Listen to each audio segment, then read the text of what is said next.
Hey, this is Dr. Priyanka Venugopal, and you're listening to the Unstoppable Mom Brain podcast, How to Create Better Results with Less Exhaustion with Heather Chauvin. I am bringing you such a fun episode today. It is a conversation with leadership coach Heather Chauvin. Heather is the host of the podcast Emotionally Uncomfortable. She is an author, TEDx speaker, and honestly, she is just such a delight to talk to. Today, we are going to be really talking about how women often ignore their own intuitions and their gut, particularly in the way that we have all been raised, to really focus on action plans. And one of the things that I love about today's conversation that I cannot wait for you to hear is Heather's perspective, her approach, and her tangible skills that she's going to be giving us some tips on how to shift away from your to-dos and not to-dos and really focus more on how you want to feel. I think that this conversation was so brilliant, particularly for high achieving women, because I know I'm just like you. I often focus so much on my to-do list. So this podcast is really for any ambitious human, particularly working moms who really want to start guiding more of what they want, more of the results that they want in their life. But instead of using your planner and your to-do list to get there, to really guide yourself with how you want to feel. If you love today's episode, then we want to hear from you. Take the episode and share it over on Instagram and tag us so that we know how much you loved it. Also, if you love today's conversation, I want to make sure you know to get onto my email list. I share specific skills, strategies, tools, and mindset hacks that I think are so valuable for the high achiever. So if you're enjoying the podcast and the conversations we're having here, make sure you're on my email list. You can get onto my email list over at theunstoppablemombrain.com/magic. Let's get into today's conversation with Heather. Hey, Heather, welcome to the podcast. I have already introduced you once, but I'm going to have you introduce yourself. I cannot wait for everyone listening to get to know you. Heather is a leadership coach, and she has a lot of wisdom and a lot to share with us about how high achievers and overwhelmed women can break free of their fears to start courageously and authentically living and working and parenting on their own terms. So, Heather, welcome to the podcast, and tell us all about you and how you got to do what you're doing. Thank you, Priyanka. I'm so excited to be here. This is my favorite topic ever. I like to say overwhelm is a symptom and it's also a superpower because as women, our brains are designed to multitask, always not life enhancing when we don't know how to kind of manage our minds and our lives and all the things. So going back, a little nutshell version of who I am, I've been doing this for over a decade. And a lot of my personal story has forced me to reevaluate the conditioning of women and the cultural expectations as being a mother, but also like marrying like my desires and then who people want me to be. So going back, I have 3 boys. They're currently 18, 13, and 10. I was 18 when I became a mother. And it was, my first kind of moment of feeling like I was failing in the sense of like failing at my core as a human and as a woman. I mean, when you're a teenager, you're like, who cares, right? Or, you have the people pleaser. I was not the A+ student. I was not the people pleaser. I was more of a rebel, which I think has really supported me in my life up to this point, but was not cheered upon as a teenager. And when I became a mother, I just remember looking at my son feeling like I didn't want to become a statistic. And what that meant was what people expected me to become as a single teen mom. And so fast forward, got my social work degree, fell in love with meditation and mindfulness and seeing and understanding other people's behaviors, especially children's behaviors, because I was so incredibly frustrated not knowing how to manage his big emotions, his anger, his anxiety, and all the normal children things, or what I thought are these normal, right? I did not know. And then fast forward, having 3 boys, married, all the things, I just kept listening. It was like co-creating with people call it your gut, your intuition, your desires, whatever it was. But I kept doing the right things, like air quotes, right. I wanted to be good. And I found myself thinking like, not this, not this, not this, like my gut being like, there's more, like the little whisper. And so I had to step out of conventional wisdom and begin to say, this is not working. I don't want to be overwhelmed. I don't want to be chronically depleted and anxious and like all these things. And so that's when I left my corporate job as a social worker. I started podcasting. And then fast forward to, I've been doing this, well, like I said, almost a decade. But while I was in startup in my business, after I left my career, and I was really focused on parenting, like the parent-child relationship, I started to hear things from women like, I don't have time for this. I don't have time for myself. My marriage is falling apart. I hate my job. Like money stresses me out, like all these things. And I was like, okay, but you hired me for parenting. So like, come back, come back, come back. And 10 years ago, while I was building my business and supporting these like women, mainly women, my body started to deteriorate. And I was diagnosed with a stage 4 cancer. And the interesting part about that is I had like 9 years of personal development under my belt, like 9 years of investing in myself. But I did not look at, do I feel like I am worthy of investing in, like feeling good? And so that was when my relationship changed with my work, my messaging. That was, we care so much about our children. We care so much about being good for everybody else. And we think that how we show up doesn't matter. We think that it is selfish to invest in ourselves, time, money, and energy. But what happens when we don't? And the universe was kind of just like, all right, you think you don't have time? I will show you that you don't have time. And since that day and that moment, I have completely shifted how I show up, how I work, how I parent, how I lead, and now teaching other women how to do the same. That's amazing. I'm curious when you had that moment, because it sounded almost like before you got that diagnosis, you had already started hearing your intuitive gut, like something, there was a whisper for you saying like, I don't want this. I don't like this overwhelm. What do you think it was that was blocking you even before that diagnosis, that was blocking you from listening to your gut? I say this only because I think that there are so many women and high achievers that they do get the whisper, they get that intuitive hit, like, this is not right. I don't like this. I'm working too hard. But then they kind of bulldoze over their own intuition and their own inner desires. And I think that that gets practiced and then eventually blocked.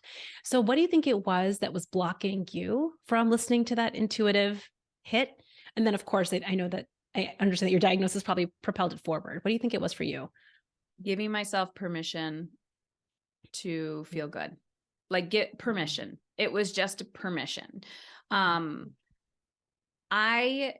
mean, I scream all the time from the rooftops, like, please do not get a stage 4 diagnosis or something traumatic happening to you for you to check the box of suffering. Like, I actually remember the moment where I'm like, okay, I'm done. I will never, ever suffer this much again in my life. Like, I am done. But the fact that I could make that choice, it was an intentional thing. Like, it wasn't like all these life things were happening to me, but I had choice, like everyday choice. Am I going to drink the water or am I going to pour yet another cup of coffee? Am I going to like bulldoze through my to-do list, or am I going to put a boundary and say, whoa, you've been at the computer for 4 hours, get up and go get some sunlight for 20 minutes, then re-enter. Like, I had to realize that I did have more control over how I felt than I gave myself permission to actually believe. And a huge part of that was that I had to become the leader and the mentor and the thought leader, and I'm using air quotes, that I was seeking out. I couldn't find women at the time that were doing the quote unquote work-life balance, which I don't believe in the term balance. But there was people that were like, business, you can kill it at business, but then you're going to suffer at home, or like, vice versa. And I don't believe in like a perfect alignment, but I didn't want to give up on my dreams of growing a business. And or like the desires inside of me to be a good mother. And I knew that I would be resentful at my children.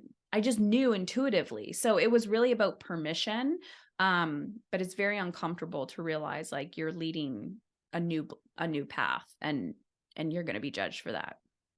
Yeah, I actually think about permission a lot because I think this is a common thread with high achievers. And I've always thought about, where does this desire for permission come from? Like, Mhm. it's because we're not born with it, right? When we're born, like a baby comes out, they come out crying. They're not asking for permission to cry, to pee, to poop, to be demanding, to ask for all the things. They just ask with no permission. They have this like unbridled desire, and they just like let us know exactly how it is. And I think along the way, society and our families of origin and the grown-ups that we're around train Yeah. us, right? They're training us and teaching us like, listen, you need permission to have such a big reaction. You need permission to feel this way. You need permission for all of these things. And I kind of wonder, at what point is it for us that women, especially, because I don't see this as much with men, what point is it for women, especially, that they internalize it to the Mhm. point that it starts driving their whole life? I mean, I think high achievers especially are looking for permission from work, bosses, partners, kids, Mhm. to listen to their intuitive gut. And I wonder why. What do you think it is about women especially that take this so internally? I think it's fear. Um, because when I look at myself, I didn't identify before I became a mother, and because I became a mom at such a young age, I didn't identify as a high achiever. Like no adult, no teacher would have told you that. Like I was the least likely to succeed because in a state of fight or flight, I would shrink. I would sleep. Like sleep was my drug of Mhm. choice. So I wasn't like outwardly anxious in that sense. I just tried to numb my feelings through sleep and avoidance.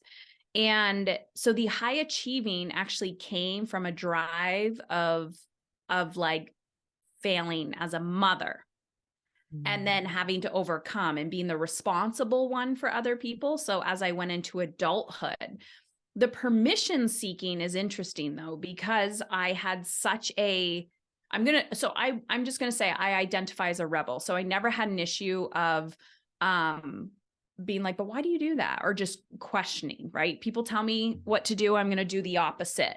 So that was not healthy as well, because people are like, you're gonna fail, and I'm gonna say, I'm gonna show you, right? Like I was trying to prove it to the world. That's not healthy either. So as I'm like doing all the things, I'm getting pats on the back as well. Like, look at you, you're super mom, you're so young. But internally, I'm like, I'm dying. Like, this is not good. It's Mm. not sustainable. I can't do this forever. But it's like, but don't let them see, like, you got to keep going. You're responsible for another human now. And so I do see this in a lot of high achieving women. Like, it's not just your families. Now you have teams around you. Like, you're responsible for other people. And you don't know, like your identity is wrapped around it. So you're like, I don't know who I am without this drive inside of me. But for me, it was at first, it was driven from a place of fear. Like I took the action because I wanted to run away from Mhm. my fear of failure. And then I was just like, oh, yay, people are giving me accolades for this. Like, I'm doing good. I'm doing good. Keep going, keep going, keep going until I knew, like, you got to stop. You got to slow down. You got to do this. But I was like, I can't.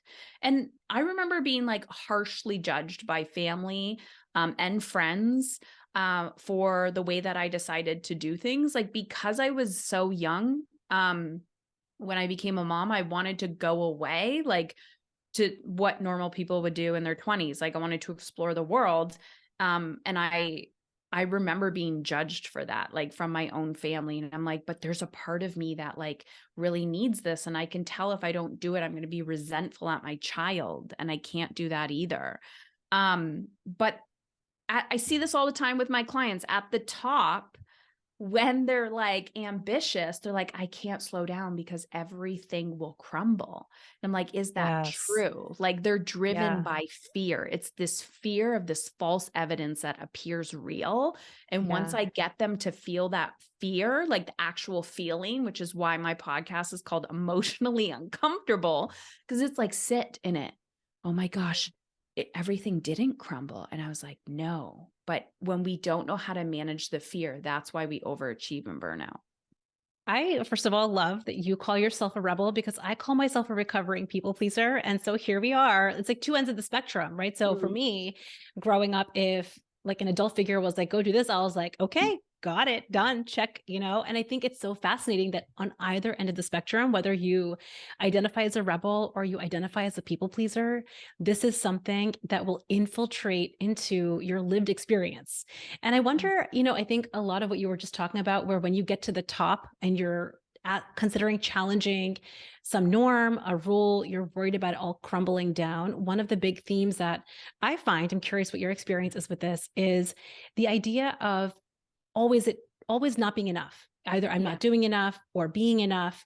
This has been a theme in my coaching group now for a couple of weeks where women are really having a hard time, uncomfortable. They're feeling emotionally uncomfortable at the idea of challenging this impossible standard that they have set for themselves at work, as a mom, in their relationships. And there's a fear, if I say no, if I challenge this rule, then there is something that is not enough. So what do you say to those women that are being driven? There's a fear, right? Kind of what you were saying, that if I challenge the standard, I'm not enough. And they feel like that's what's holding them back. Okay, I love this conversation. So I love that you call yourself a recovering people pleaser because Oh, although yes. I identify as a rebel, I also call myself a recovering rescuer. Oh, So yeah. I went into social work. Like I wanted to Mhm. rescue people. Like that's the legal, respectful way to be a rescuer. Like, or you go into That's right. a healthcare field, or you become a Yeah. coach. Like you're Yeah. still I remember seeing a meme or a reel on Instagram. It was like a comedian talking about his therapist and was like, his therapist is saying, you love collecting broken people. And he's like, so do you. And I was like, that's so Mhm. true. It's like the legal way, right? Mhm. So recovering rescuer, I'm like trying to rescue people. And I have seen that was me not wanting to like hold a boundary with people or let them rescue themselves again, because who am I if I'm not rescuing people? Like, I think the reason why this not enoughness is our value is tied to it. Our identity is tied to it. Yeah. So here's where I am currently at in this whole, we love labels, right? So we love to label Love people it. as ambitious or whatever. I'm a visionary. I've often thought, okay, why can't I just be normal? Like if I gave this up all today, what would I do? And I'm like, wow, that would be difficult for me. Like that would not feel comfortable in the sense of like, that's not how I'm built. I want to create. I want to whatever. So my team will say to me, like, we hit this milestone. Do you want to celebrate? And I'm like, yes, and you guys can celebrate, but like, just please know it can all crumble at any moment. Everything is temporary. And they're like, Heather, can you not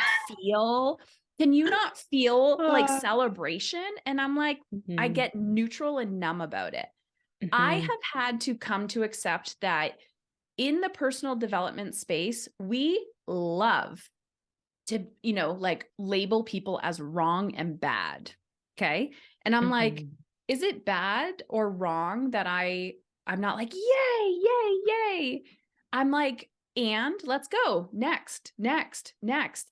Maybe it's the shadow side of being a big dreamer, a big thinker. But here's my thing. If you're not enjoying the process or you're sitting there being like, my God, this is so hard. I'm burnt out. You are out of alignment. And so if I can Mhm. feel really good and celebrate the little things, but always have this edge, and I mean, celebrate, like have moments of being proud of myself and the work Mhm. that I've put in. But like, okay, what's next? Okay, what's next? I just think it's almost like it's a primal instinct. Like Mhm. there's always going to be a double-edged sword, but you have to be mindful of like, is this life enhancing, or is this me actually like, is it hurting me? I think there's a fine Mhm. line, and not obsessing over never feeling enough. I think it's part of the human condition as well. I think I love that you said that. I was just telling my clients this past week, some of the work that I've had to personally do in my own coaching journey was to allow myself to celebrate and recognize myself. And I think what's Mhm. so interesting in what you just said is part of the discomfort, I think this is again for women, is there feels like there's a discomfort with being seen. And maybe Mm. celebrating yourself or recognizing your accomplishments means like you're being more seen, right? Whether it's more seen by your local community or the internet or something, you're being more seen. And there is, I think, something that can feel scary about that. And when we don't feel safety in that, I think we are blocking ourselves from celebrating and recognizing. But that's like part of my goal. 2023, I was like, the goal is to celebrate, to have more fun, and to create personal safety in being seen. Because, especially with the Mm. work that you and I are doing, if we don't create safety with being seen and having our voice be heard, I think that fewer women would benefit. And so Oh my that's my gosh, yeah. vision, right? Like we have to create safety and then show other women how to create safety for themselves to be recognized and seen, because then they get to go and have a larger voice in their families, in their workplace, and in their life, which I think it is so important. Well, I also think that's part of the reason why we don't feel safe is because, Mhm, historically that hasn't been the case. And so we mhm, think like, oh my gosh, I should figure this out by now. Why is this my problem? And like, it's just not acceptable. Like we're still unlearning, we're still breaking barriers. mhm, Um, and that like I think I've come to a place where, again, you do so much work, you read so many books, you get the coaching, and we're all trying to like perfect the human experience. And sometimes you don't have answers. And I think the way that I actually celebrate myself now that we're talking about this is to give myself permission to feel mhm, good. mhm. I'm not a very material person. So when people are like, what are you going to do when this happens? How are you going to celebrate? And I'm like, I will probably celebrate by taking a week off and like saying no to everybody who wants to get on my calendar. Like that's actually how I'm going to celebrate myself. I'm not going to go buy shoes. I'm not going to go on a vacation. Like, yeah, sure, maybe, but celebrating myself is like holding a boundary and like just and doing the inner work when I'm like, you should be doing something, you should be doing something. No, like having that space and time. I guess I do celebrate myself that way, but I don't do it externally. So then people are Mhm. like, you never celebrate yourself. I'm like, I think I do with myself. I just don't have to throw a party about it because I I've love done that. that. Yeah. It's like Yeah. redefining celebration Yeah. in a way that aligns with you, right? It's you kind of going back to what you were saying, creating alignment for what you want, your desire for how you want to celebrate. I love that because I think that we have these ideas of how things are supposed to be, how a marriage is supposed to be, how you're supposed to be a mom, how you're supposed to be a leader at work, how you're supposed to show up in celebration. And I think that that's the other piece for not enough. If we don't meet the standard for what we think it's supposed to be, it keeps driving the not enough, right? It's like, see, I'm Yeah. not celebrating enough because I didn't celebrate with that big party the way that I'm supposed to, or I'm supposed like what people think I should do. I think that that's the other piece for the not enough because we're so used to using external parameters to define enough. That's the Yeah, and I problem. think that's why I actually have a very difficult time with it because I teach Mhm, people it's not the thing you're after, it's the feeling. mhm, So put the feelings on the calendar. And there's a way that I teach people how to do that. It's called energetic time management. But an example, wrote my yeah. book in 2021 and it was in the middle of COVID. So I didn't have a big launch party. So it went well online. We just, I mean, everything's virtual now. So I'm like, okay, I have to do this in person launch party. Like I threw myself a party like in September. I'm like, I got to do this. And I did it and I was like, all right, that's done. Check. Like, but to me, I celebrated way before, but everyone's like, you need to do a launch party. And I was like, oh, now I'm doing this to please you because externally Mhm, that's what celebration looks like. But, yeah. I'm crying tears of joy, not posting it on the internet because I was so proud of myself for doing the thing.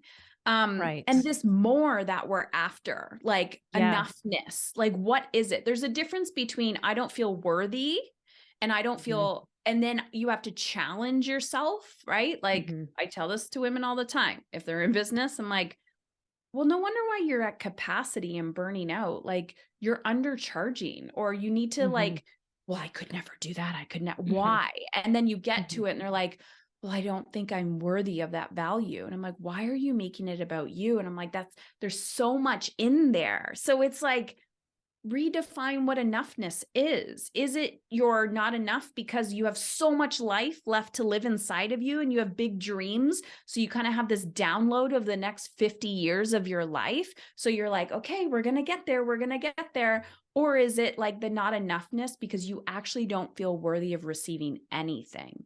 You have to be mindful of this. And that's where the journey continues. So my rule of thumb is if it's a desire inside of me, it was meant for me. If I don't act on it, that desire is either going to go away and go to somebody else, or it's going to get bigger and bigger and bigger and bigger until it explodes in my face.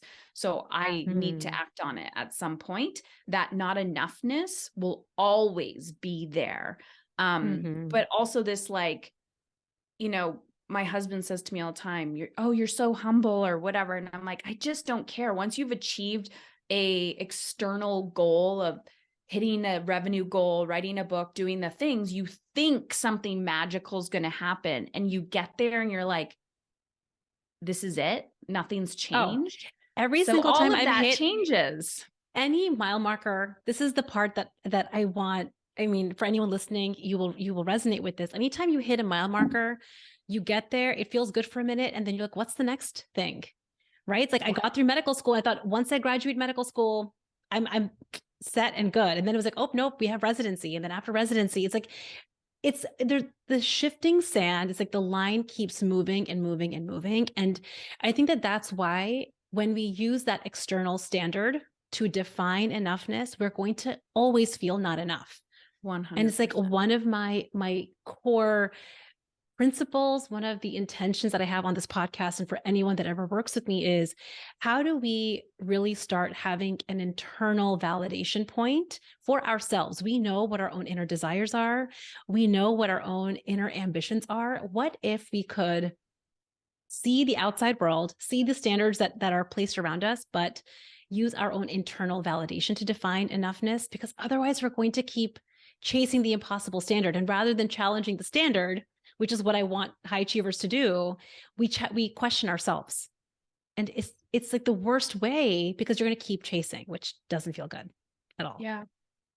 I've the last few years, I've shifted a lot in my personal and professional life. And I think raising a teenager has shifted a lot of that. So it's like, oh, I need to become a different version of myself. Oh, there's grief here. Oh, hitting milestones in my business or career and then going, well, who am I now? Like it's a whole different level.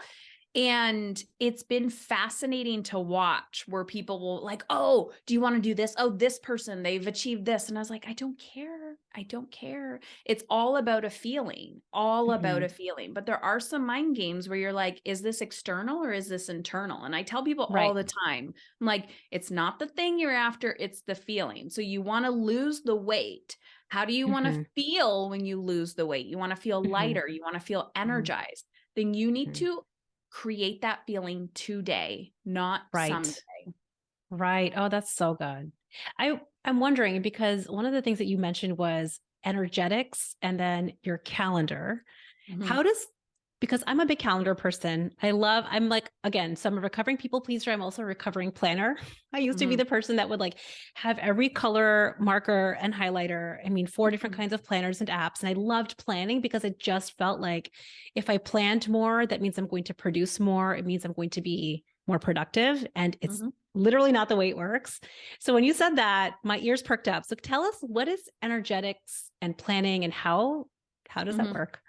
So let me ask you this. Yeah. Are you the type of planner that you plan? Do you actually follow through with the plan or you just love the planning process?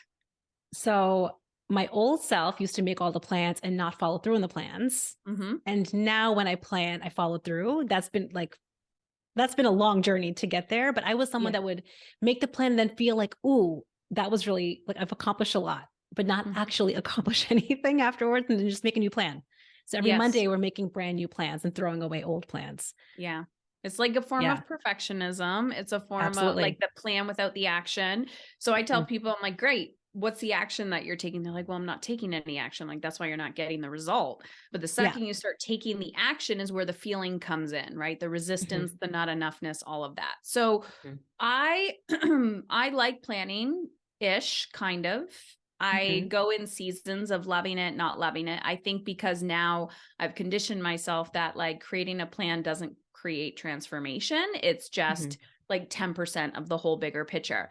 So energetic time management is getting clear on how you want to feel and then reverse engineering it. So I teach a Hmm. process. There's like literally a little mini course I teach on my website. It's in my bigger coaching as well. And what we do is number one, you get clear on how, like, what it is that you want. So you can say, my favorite journal prompt that I use is, wouldn't it be nice if? And wouldn't it be nice if is not asking you your goals and desires. It can be, you could be like, wouldn't it be nice if my business hit $1 million, $10 million? I don't know. But you can also say things like, wouldn't it be nice if I could have a day off? Wouldn't it be nice if I could drink a glass of water right now? Wouldn't it be nice if I felt really good in my pants? Wouldn't it be nice if someone cooked dinner for me tonight? Like all the little and big things. And then step two, as you go next to each kind of thing that you've written down and you write down the feeling that you're after. Lighter, energized. Like no one's ever going to say, I feel like crap here. I feel like it's all the Right. good feeling words, what you want and desire. Yeah. Then you Okay. take the feeling word, right? Free, energized, abundant, alive, and you start like brainstorming, huh? And it just, this all depends and it's more of a practice. What are some things that I could do today that can allow me to infuse more of that feeling? So from a business perspective, it could be, I'm not going to have meetings in the morning. I'm going to do it in the afternoon, or I'm going to take Fridays off. Fridays are like, in the summer, I'm going to take Fridays off. Like whatever it is, like you have to ask yourself those things. It could be a physical thing, or it could be, oh my gosh, I used to love dance as a little girl or something. You're like, I'm going to take an adult dance class, or I'm going to watch a YouTube video.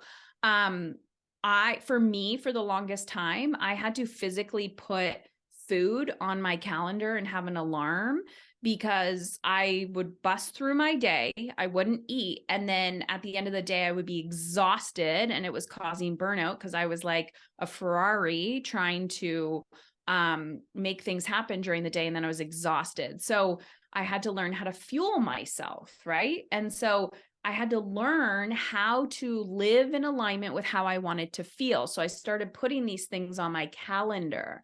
That's where the planning piece comes in. So instead of having this long to-do list, I had more like a to-be list.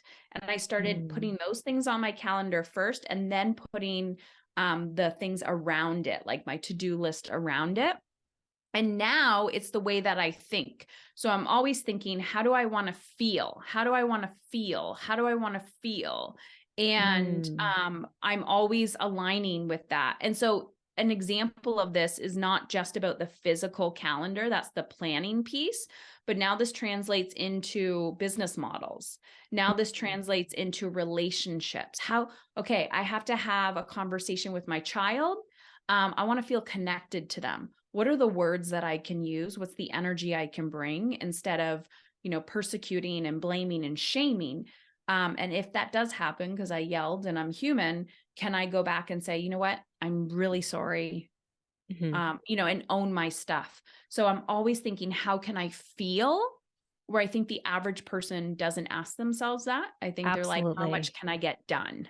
Oh, this is so good. This is so good. I love this. So the example that's coming to my mind is, the example that you said was like, I want Fridays off for the summer. I can imagine like a working mom is like, that would be just lovely. But really the feeling, if you go to the next step, the feeling that she's probably desiring is she wants to feel relaxed. She wants Mhm. to feel more relaxed in her working mom life.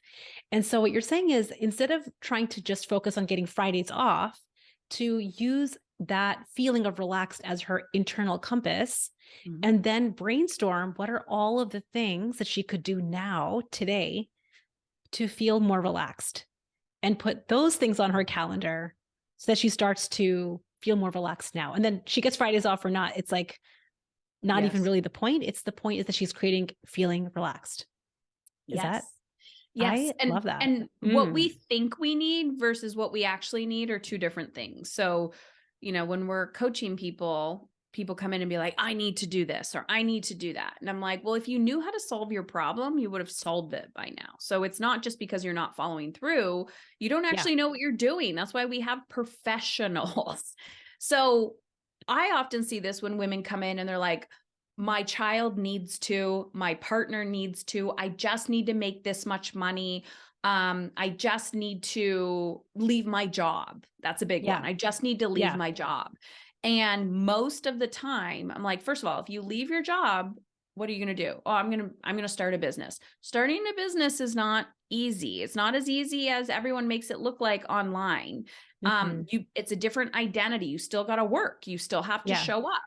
And sometimes it's just implementing boundaries at work. Sometimes it's using your voice. Sometimes it's like dealing with your crap with a certain person. And so Yeah. it's not the thing you're after, it's the feeling. Right. So So yes, like when how someone can I comes be to more you relaxed? and they say like, I need my kid to behave differently. I need my partner to do this. I need to quit my job. Mhm. That's the next question that you're asking them. Like, what is it you're trying to feel? So the first question I ask them, usually, let's be specific. I want my Yeah. children to listen to me. Love it. And I will Love that say, one. um, well, first you take out children. So I'm a huge Yeah, fan of Byron Katie work, like mirror work, turning absolutely. it back on yourself. So I 100%. I want to listen to myself. Hmm. And then it's like, oh wow, that's deep. No, I would just much rather project it onto my kids and blame my children.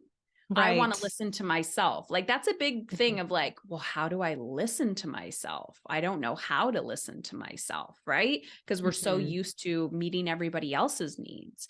So the Mhm. reason why, I mean, it can get very philosophical and like big, but then I Yeah. ask them, great, how do you want to feel when you are communicating with your kids or when you're talking to them?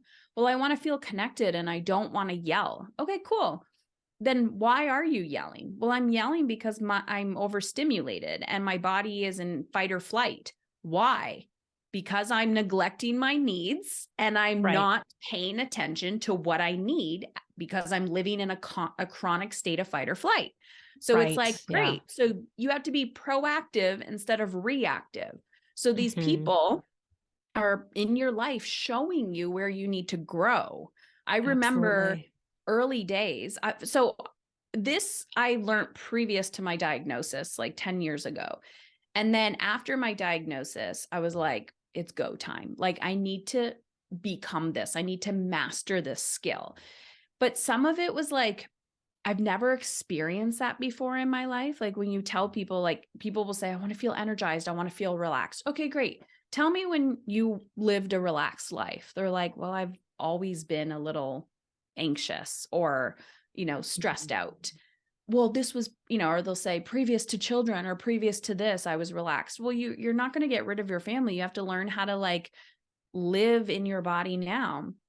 And so I had to physically put these things on my calendar, but I would ask myself, what would like an alive person do? Well, they're Hmm. not going to sit in bed all day crying themselves to sleep. They're going to get up, feel their emotional discomfort, take a shower, like even if it's a few things they have to check off. And so I had to push myself to become this type of person. I had to push myself to go on that walk when I didn't want to go on the walk. I'm never motivated to do things. I'm motivated to Hmm. make an impact. So I have to become the type of person that does the thing that I know will result in a feeling that I desire after.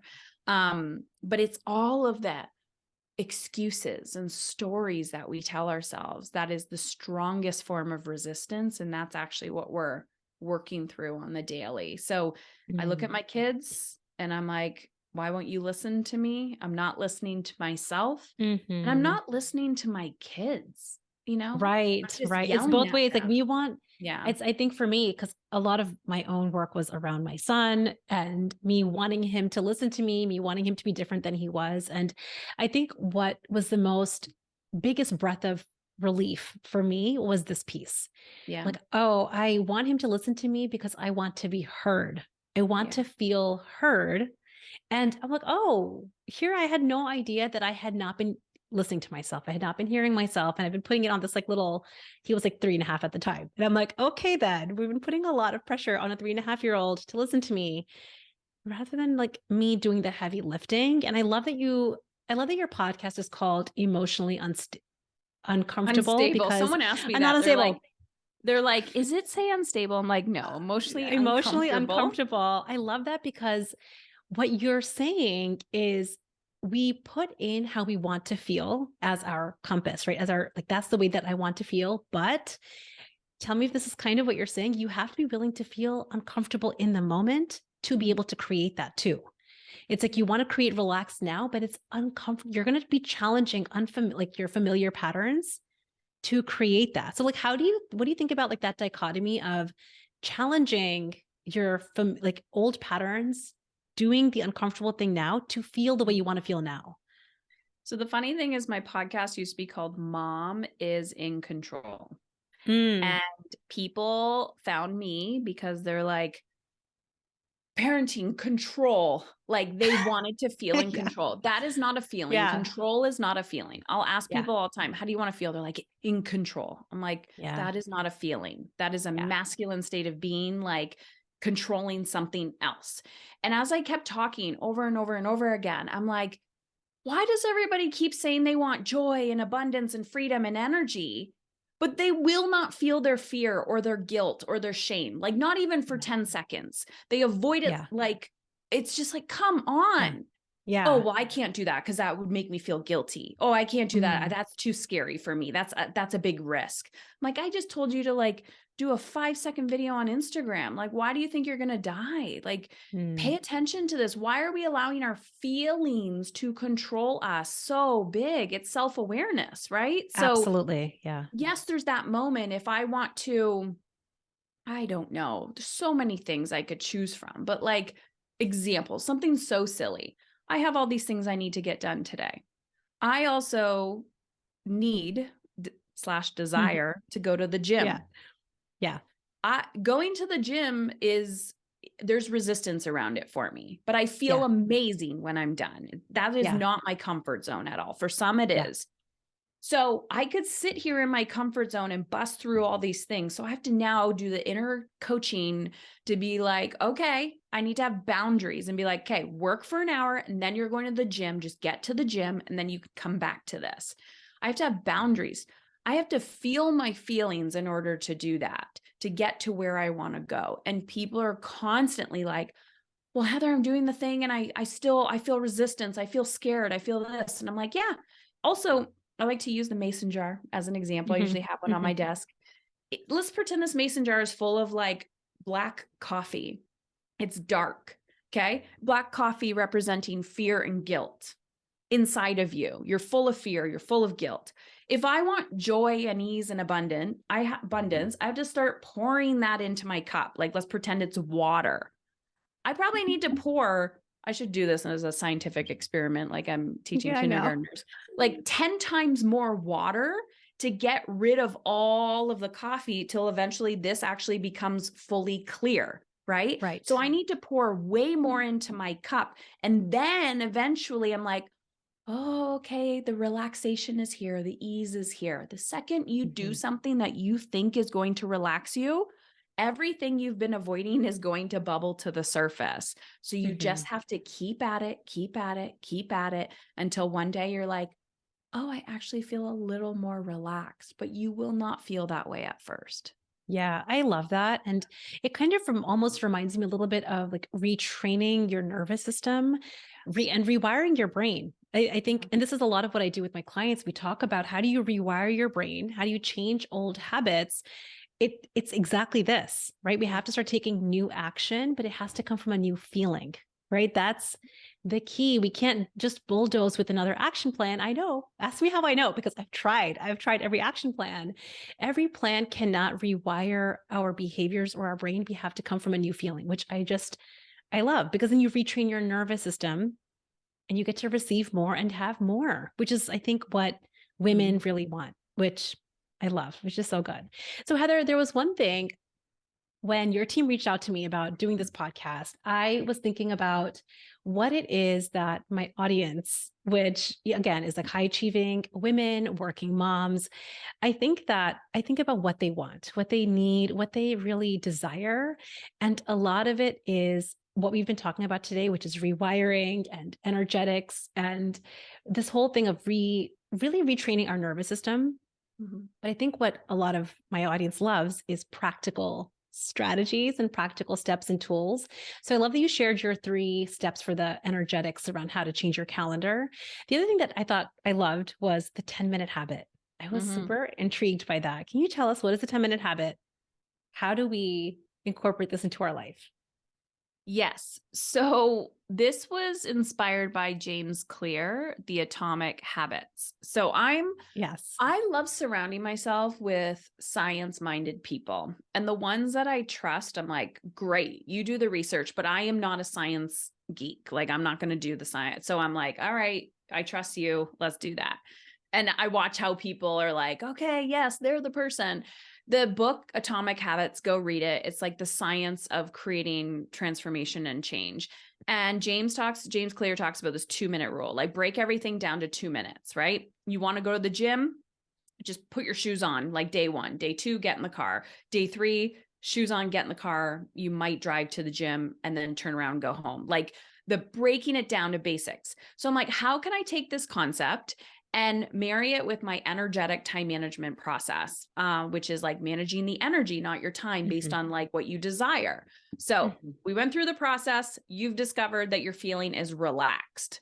You're like, what is the thing I'm going to do on a daily basis that feels relaxed? I have no idea.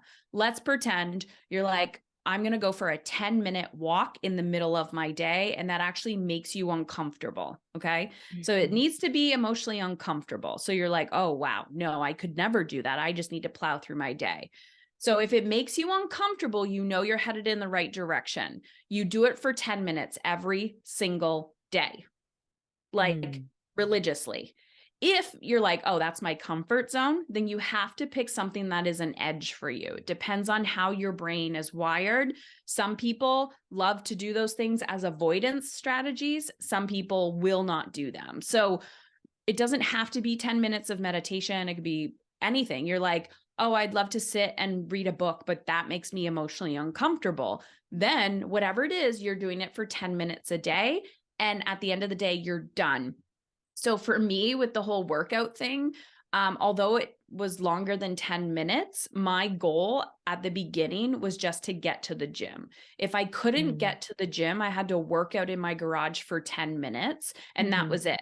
So even if I was like, oh, I'm working out, today's a good day, I'm going to keep doing it longer, I would do it longer. But I just committed to something consistently for 10 minutes that was in alignment with how I wanted to feel. And that's the 10-minute habit. And it's a lot more difficult than people think it is. I mean, I'm just even imagining right now, because as soon as you put those words, it's emotionally uncomfortable. You have to pick something at your, I call it like a growth edge, right? Like what's at the edge of your comfort. I think that that's the part that people do their U-turn. They get to their edge, they start to feel emotionally uncomfortable, and then they reverse back. They're like, let's just stay in the zone of comfort. But I think that the thing that tips people over, why are they willing to do the 10-minute habit if it's emotionally uncomfortable? They desire the result more than their current status quo. And I want everyone hearing this to really think about that. Whatever result you're desiring, whether it's for your body, for your work, as a mom, as a wife, anything, if you desire that result more than your current status quo, this is the currency to get there. Going to your growth edge, being willing to sit with the discomfort, knowing that you're safe, right? Like I really like to go back to safety. Like you're okay, feeling uncomfortable. I'm safe. Nothing is happening. There's no lion outside the cave that's going to eat me. I'm okay right now. Creating safety in the discomfort is such a beautiful step forward, which I just love. Thank you for sharing that. I love it. I've also talked to, I love that you talk about safety so much because it is, right? Mhm. You're not going to feel safe when you're growing. And so you have to co-create with this. I started developing a relationship with my emotions. So whether it was fear or guilt or just resistance in general, because I couldn't label it, I was like, oh, this is the, because I have 3 children. I'm like, this is the fourth child I didn't know I had. And I started Mm. treating this resistance like a child having a tantrum. So I was like, I'd close my eyes right before I'd send that email and I'd be like, you're okay. You're okay. Mhm. You're okay. And so when I started Yeah. treating that resistance like an actual person, it was like, I got you. I got Mhm. you. But you got to move over for a moment. You're safe. You're Yeah. safe. You're safe. So I do think sometimes, we're doing the breath work, we're doing the mindfulness, we're doing all the things. We're like, that feeling is still there. It's like, it's going to be. Yeah. How do I get over this? How do I get over Yeah. that? Like, we're still looking to perfect our way through our Yeah. emotions. It's like, unfortunately, you're going to have to feel your feelings, even if it's just for Mhm. little moments of time.